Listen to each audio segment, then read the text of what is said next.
Building more F-22s is not the answer, however. Air Combat Command is working on ways to keep the Raptor relevant into the 2030s and beyond to the end of its service life in the 2060s. That being said, the F-22 will be increasingly challenged by enemy forces as time goes on, as new air defenses and new fighters emerge from development.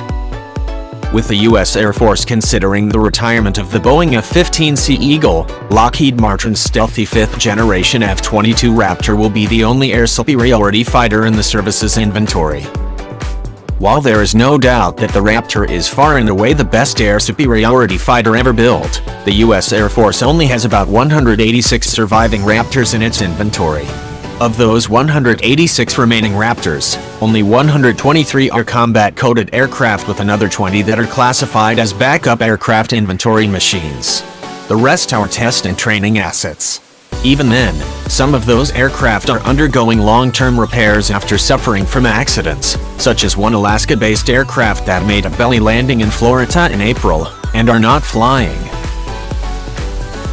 In total, there are only 6 frontline F-22 squadrons, rather than the required 10, all of which have fewer aircraft than a normal fighter unit.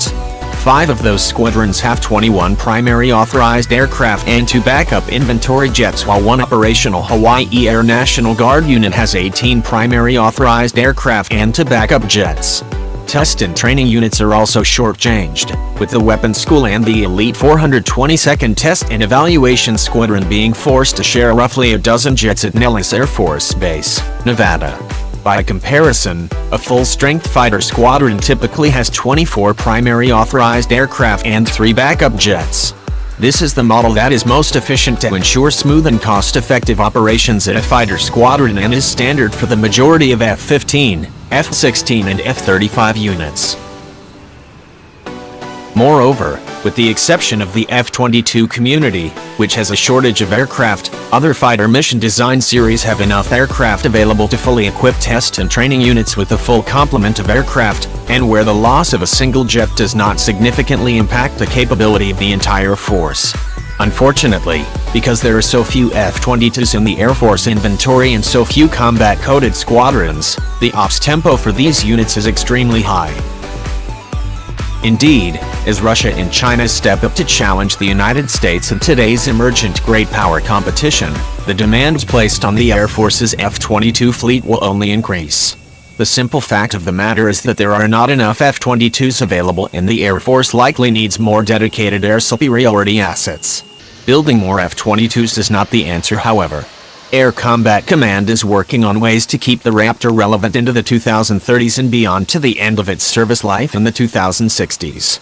That being said, the F-22 will be increasingly challenged by enemy forces as time goes on, as new air defenses and new fighters emerge from development.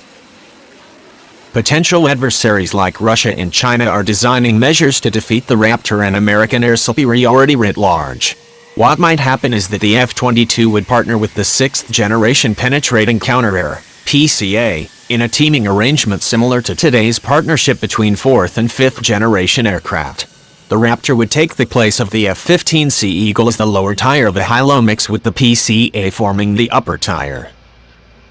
When the PCA comes online, it will be designed to operate and be interoperable with 5th-generation aircraft such as the F-22 and F-35. Tom McIntyre, a program analyst for F-22 requirements at Air Combat Command, told the National Interest some time ago. There will come a time, whether it is 2030, 2040 or 2050, when the F-22 will be kind of like a 4th-generation aircraft today. The Air Force needs to get on with developing and fielding the PCA as soon as possible.